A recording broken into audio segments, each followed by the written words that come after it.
Hello there, Taurus. Welcome to your rest of January 2019 tarot reading. Before we begin, I just want to make an announcement. I am no longer accepting private readings or clients. I do have a colleague that I trust immensely with her readings. I put her information in the description box below this video. And there's a link to her scheduling website. She is somebody that I've turned to for readings, for advice, and she is amazing. So I highly recommend her. If you are interested in booking a reading, I highly recommend you checking out the link and, scheduling something for yourself, okay?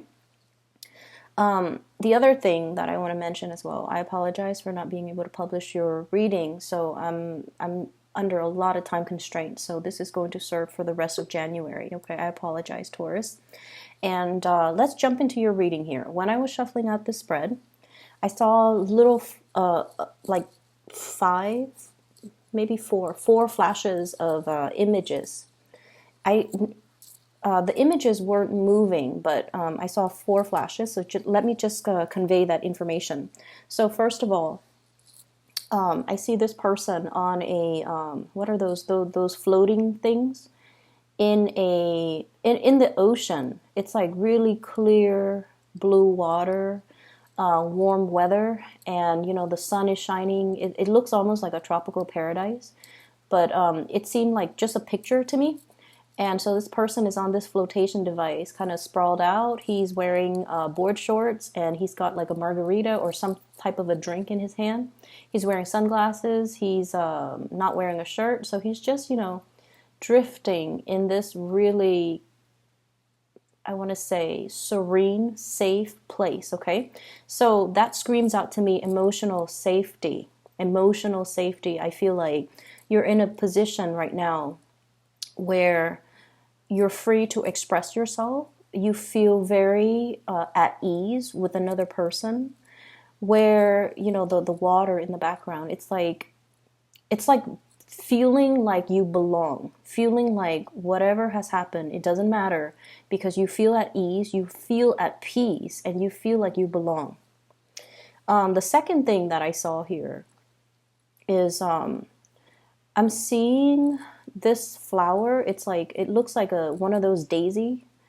It's colorful. I can't remember the name, but there's a butterfly landing on it, and it's like a really beautiful flower. This is a really beautiful butterfly, and the flower is like pink and red and orange, mixture of those colors, and the butterfly is kind of like on the opposite end of the color spectrum, blues and greens and violets. So I feel like something is complementary when I saw that. It's like complementary. The flower is lacking this, the butterfly has this. The butterfly is lacking this, and the flower has these spectrums of the color spectrum. And, insects fertilize as well. So I definitely feel like there's this sense of fertilization or fertile, or meeting something or a situation, or being in a situation that feels very fertile, that there's room for growth, that is very complementary to whatever it is that you feel you might be lacking. Okay. And then the third thing that I saw is, it's actually this is a moving reel. I see two horses. You have so many imageries. I don't understand why. You have these two horses. One is gray, black, shiny. The other one is white, and they're both galloping down this meadow. And there are trees on either side, and there are grass and flowers and things like that. And they're both walking, and the white horse stops and see these berries. They look like wild berries. And so the horse stops and, takes a bite out of these berries, and the black horse is looking at the white horse. And it seems almost like they have human emotions, because I'm looking at the black horse, looking at the white horse, and the black horse has like these doe-like loving eyes towards the white horse. Okay, so that screams out to me like affection, feeling like it's almost like this, intense emotion for another person. It's not just sexual. It's like really caring about the other person, enjoying the way that they move, seeing them in a very innocent way. It's almost like every gesture. It's almost like taking in every gesture, every movement, and being in being almost like captivated by another person based on the simplest gesture that they do. Okay, and then the last thing that was that three? Yeah. So the last thing that I'm seeing here, which is odd in opposition to the other three things, I see this man. He looks like very old, and he's holding on to his stomach. He's kind of like leaning over a little bit, and he's holding on to his stomach, and like he has stomach cramps or stomach pains. But what it feels like is, and I'm not sure, but it feels to me like, you know how the butterfly imagery comes back. So it's like feeling in the pit of your stomach, that butterfly, that mixture of excitement and also apprehension. So it's like a little bit of worry, but also a little bit of excitement. That it's also like nausea is what I'm feeling. I don't know if some of you are pregnant or some of you are like experiencing nausea. You know, it could be because of a pregnancy, but then I feel like it's more of a emotional thing that's triggering some physical things. Okay, and you know, Taurus, you guys are very physical people. You know, the way you think, the way you do things, you trust what is physically present. So I feel like the ways in which you might the way in which you experience love and emotions might be through the pit of your stomach. I feel like it takes something physical for you to be able to feel emotions. That's what it feels like to me. So what I'm saying is, you might, you know, like go through the motions and feel like, yes, somebody compliments me,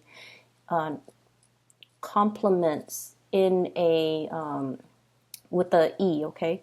So they're complementary to you. Not that they compliment you. They're complementary to you. They're kind of like the yin to your yang, and you just like, okay, well, that's nice. And then you find yourself looking or staring at this person a lot, and you're like, oh, I'm just, you know, fascinated by their beauty. But then I feel like it takes that physical kind of like that hit to the stomach, that butterflies to the pit of your stomach, that sense of excitement and nausea and just mixed emotions for you to, it's like drilling it home or hitting you at your core for you to realize, oh my gosh, I'm in love with this person. That's what it feels like to me, like all of those imageries, all of everything culminating, and then you see this guy, he's older, he's hunched over, he's holding his stomach, and it's like something is finally hitting home for you. Okay? So let's go into this reading. I'm seeing for some of you, there is a sense of guilt here, okay? And based on the spread, I'm just I'm gonna draw on the feelings, because I'm not going to, you know, go through the cards, but I'll just point out the stuff that matters. That way I don't lose track of the feelings that are coming through, because I kept mentioning for you guys for the past few months, you have been hiding and bottling in your emotions. Okay? And it's almost like you're distracting yourself with other things in order to not feel something. And then I also feel like you're blocking people out that really care about you. You're inadvertently as well blocking, or even, you know, purposely blocking out people that you feel things for. And so when we talk about the spread, I don't feel like it's meaningful to talk about the cards and the energies. I feel like I just have to go off my gut instincts on this. I do see a little bit of guilt here. And I feel like you're looking at the past over a situation where there was a considerable amount of guilt. And I feel like for some of you, this is like the guilty feeling. You might be in a relationship and you feel something for somebody outside of the relationship. That comes up. You could also be feeling guilty, like, oh, I'm not sharing the responsibilities with my partner, or I'm not sharing the brunt of the work. I'm not doing the necessary work that is required of me. Hence, there is some sense of guilt. Okay, let me, buckle down. Let me ask them what they need. Let me see how I can offer my services or my time or my energy or my resources to balance this situation out. So some of you have been feeling sort of like, I haven't been focusing on what people need me. I've just been so absorbed in my own things that I am now realizing I'm neglecting the things that matter to me.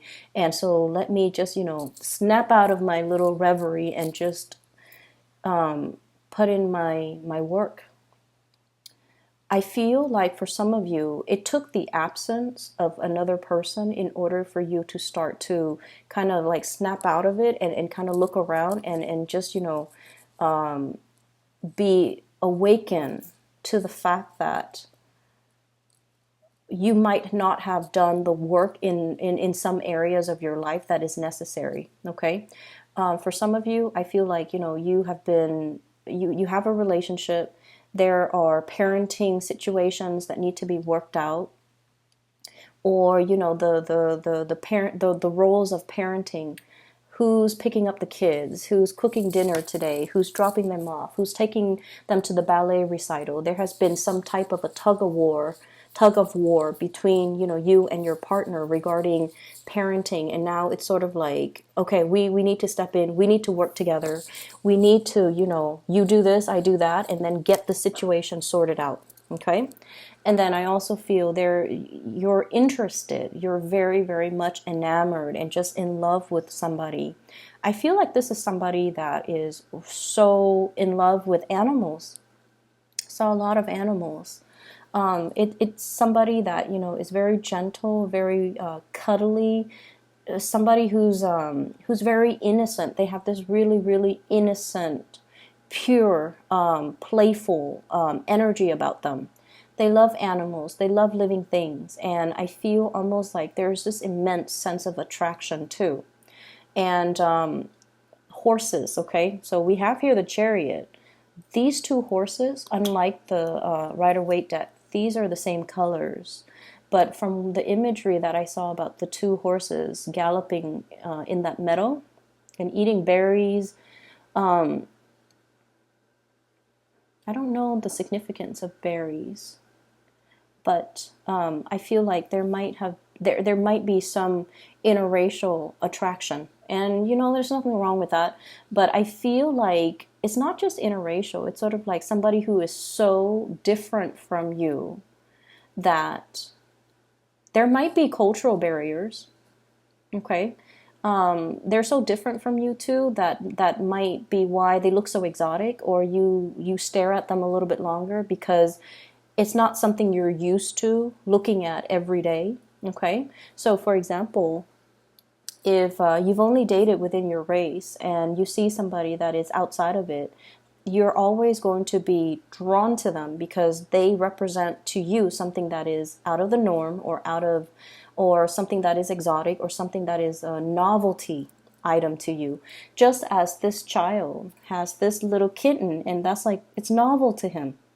Okay, he's like, look at this.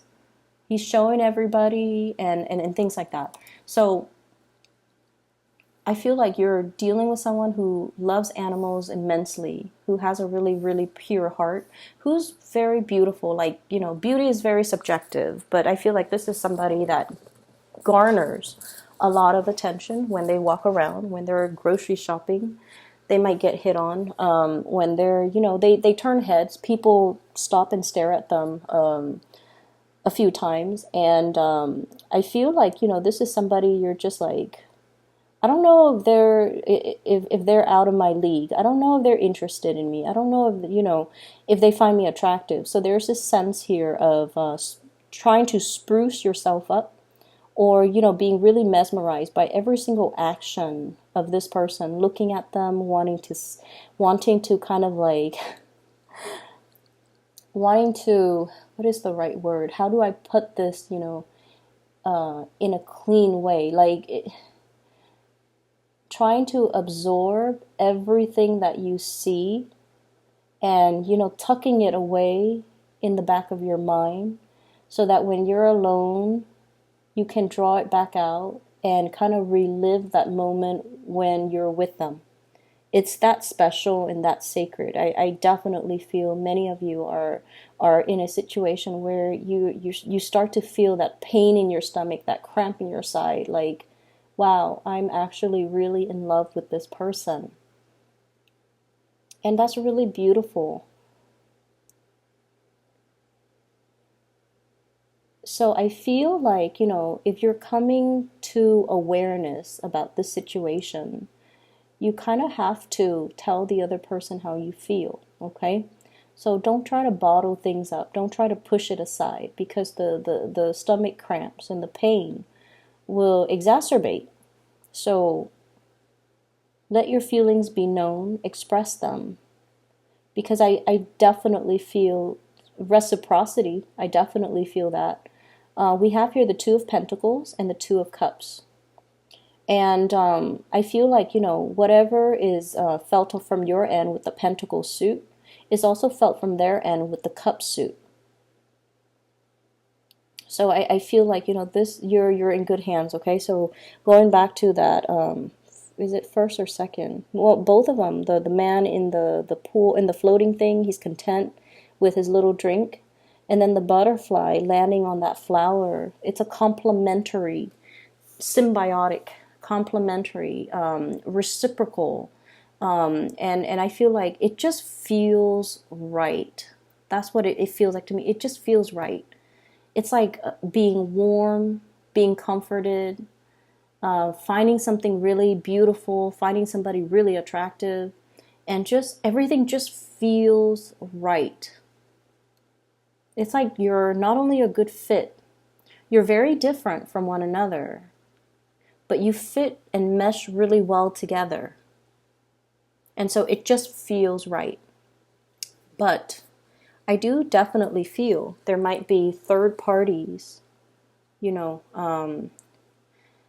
there might be third parties' energies here. I feel that because with this Nine of Swords, I usually associate it as guilt. Like, it wasn't me, I didn't do it.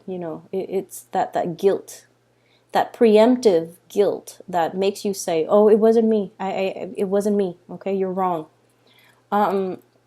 So I feel like some of you could be in a relationship and you're lusting after another person, and that's why you hold everything so tightly in, and you keep everything so tightly wound up, and that is why you steal glances at the other person.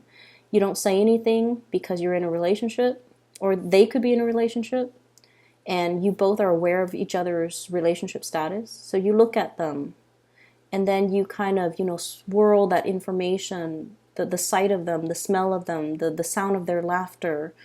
You swirl it away in the back of your mind so that you can retrieve it later. It just feels to me like you have a love or it's not just an attraction. You have this love towards somebody, and this love, you hold it in such a sacred place. That's what it feels like to me. Everything is very delicate. Everything is very fragile. And, it's almost like dreamlike. And at any moment, this imagery could be shattered. That's what it feels like to me. Something is very, very delicate. It's like teetering. Is it teetering on the brink? Like, you can't push it too hard. You don't want it to tip over. You can't poke at it too much. You can't, let yourself enjoy the moment because you feel like the other shoe's going to drop. So there's a lot here about, the emotional equilibrium. And I feel like you're just at that point where it's like things are just perfect. Everything is just right. The water temperature is just right. The sun, the heat of the sun is just right. The location and the person is just right. So it's very beautiful, Taurus, but I definitely feel, some of you could be in a third party type of an entanglement, and that might be why you're not really expressing yourself. what I have as well, based on this imagery, we have here the Two of Cups. And the way it looks in this picture is very different from the Rider-Waite. But I feel like this is a very, very special spiritual union where, you know, two people could be very different, but there's a great amount of trust and there's a great amount of reciprocity. Okay, it's like meeting your kindred soulmate, meeting your other half. And then we have here the Seven of Cups. Are they really interested in me? Am I good enough? If I give an offer, will it be accepted or will it be rejected? So there's a lot of apprehension, a lot of fantasies, a lot of just things playing out in the emotional realm that you're just very, very unsure about. And then I also feel like there is some type of a spunk or some type of a power dynamics, power differential, age gaps even in this relationship. And I know it looks really weird with this card, but what I'm seeing, what I'm looking at is the Chariot. You know, struggles, power dynamics, and moving in the right direction, waiting for that opportune moment when the two people are in alignment with each other. So then the situation can move forward, okay? And when it moves forward, it's going to be very, very, very fast. So if you're like, okay, I have to finish all these projects, I have to take this vacation. When I come back, then I'll let them know how I feel about them. And I feel like, you know, the projected time frame is going to be a lot faster than you hope, okay? I also feel like movement and travels as well. If you are thinking about this person, if they're living at a distance, there's going to be a communion coming back together. I think of this as the Last Supper.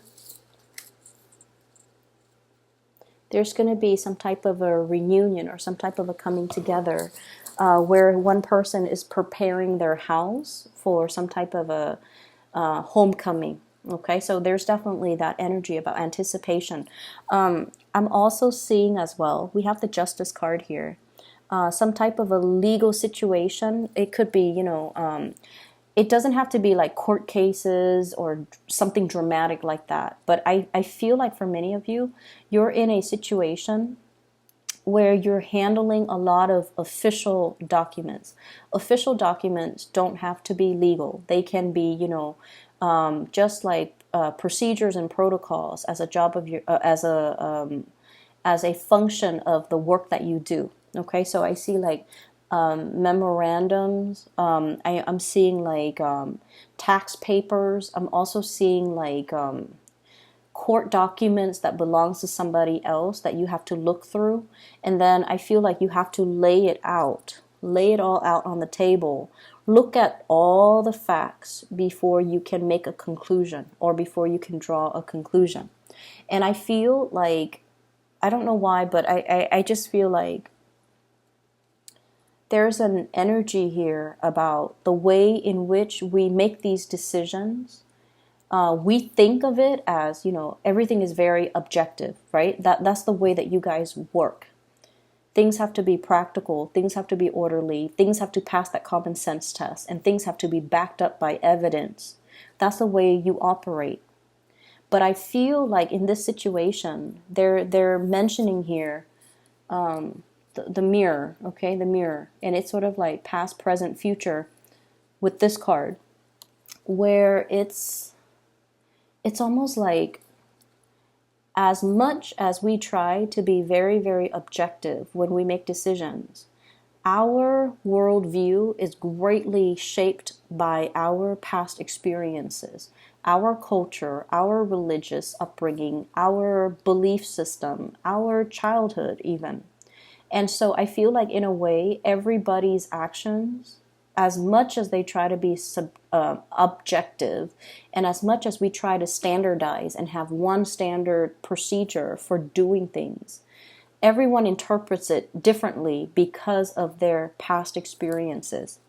And I feel like in this situation, there's something here about guilt. There's something here about, you know, feeling like you belong in this situation, feeling like something is really just right. but it could be based on your past experiences where there has been some rejection, where there has been a situation where you might have dealt with third parties, for example, and it colors your worldview when you're looking at relationships, when you're looking at commitment, when you're looking overall at, let me lay out the facts. Why do I feel this certain way? Okay, this is the week where I feel like something's going to hit you at that really, really strong gut level where feelings, your own feelings come to the surface, your own feelings get engaged, and your own feelings are becoming known to you. Okay, so we're taking a different emotional path for this week, and we're trying something brand new, and I feel like it's a beautiful kind of like awakening for you guys on the emotional level. Where have I not been mindful of my responsibilities? Where have I, kind of pushed people away? Where have I not been as delicate or as emotional as I should have been? I feel like there is a dawning of a new day. We have the Fool and the Star lighting the way, okay, showing the way, so that the new start that you make is going to be the right path. Okay, it's as simple as that. Let me see if there's any last minute things that I need to convey. I feel like some of you are leaving a relationship. We have the Justice card, which might indicate like legality as well, separation and things like that. I do see as well custody, it's sort of like you might already be separated and now you're finally like getting divorced. I see some of you laying out, possibly consulting an attorney, laying out, your assets, laying out everything that you own, trying to figure out, if I do this, what does my financial future look like? If I do that, what does that look like? If I were to divorce, how much is, the ex-spouse is going to keep? And if I embark on this new path, it's like you're doing something to really free yourself from possibly a relationship. So, Taurus, I hope the reading is helpful for you. I hope it resonates at least. It looked really beautiful when I saw those images. It's like you have this childlike innocence. It's like somebody is sparking something within you to kind of like bring out this childlike innocence about you, this love for life, this thirst for adventure, and this amazing, energy where there's like, it's like a feeling of safety in a relationship. Okay, so I do wish you all the best, and I'll talk to you guys next month. Okay, have a wonderful, wonderful rest of January. Once again, if you are looking for a private reading, I'm not offering them at this time. I do have a colleague that I highly recommend. Her information and her scheduling website is in the description box below. Take care of yourself. Talk to you soon.